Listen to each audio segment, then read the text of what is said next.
Now let's understand how to determine the criteria for identifying the contract, meaning that if a contract exists or it does not exist, how to identify that. For that, let's understand through one of the example of Amazon Web Services, that any Fortune 500 company has signed a contract with Amazon Web Services for 3 years. So there should be approval and commitment, meaning that the contract should exist and there should be commitment in this example for 3 years. Now there should be identification of rights. AWS agrees that they will be providing specific cloud storage, computing capacity and the support services, and customer has a right to access them.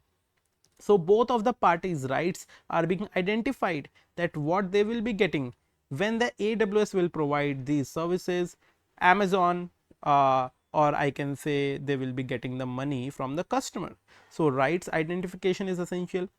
Third important element is the payment terms. So 2 million annually will be invoiced and it will be done on a quarterly basis. So payment term should also be mentioned for identification of contract.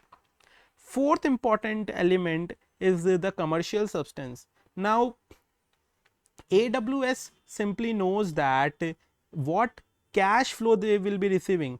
Right now they know that annually they will be getting $2 million.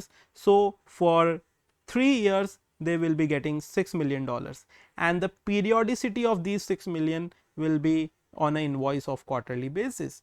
So there should be commercial substance, which means that whatever contract is there, there should be predictable cash inflows for AWS. So AWS will be able to determine what money they will be inflowing. Similarly, AWS needs to be planning their IT infrastructure based upon that. And finally, there should be collection probability as well. Now if this customer is not having a good intent to pay, then the collection won't happen, and if the collection won't happen, then even if they recognize it as a revenue, it will become the bad debt.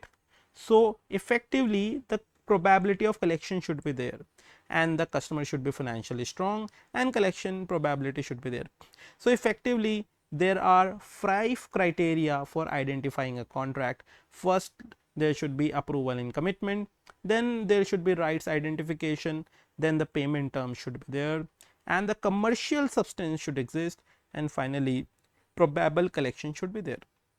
Now the textbook concept which is written in book is like, so the 5-step revenue recognition model is applied only when a contract with a customer meets all of the criteria. So all of these 5 criteria should met, which I said: approval and commitment. They say that all the parties should approve the contract, whether written, verbal, implied, and are commitment to fulfilling their obligation. They are committed to do that, right? Similarly, they need to identify the rights of each party regarding the goods and services are clearly specified or written somewhere in the contract. The payment terms are being defined and can be identified and seen.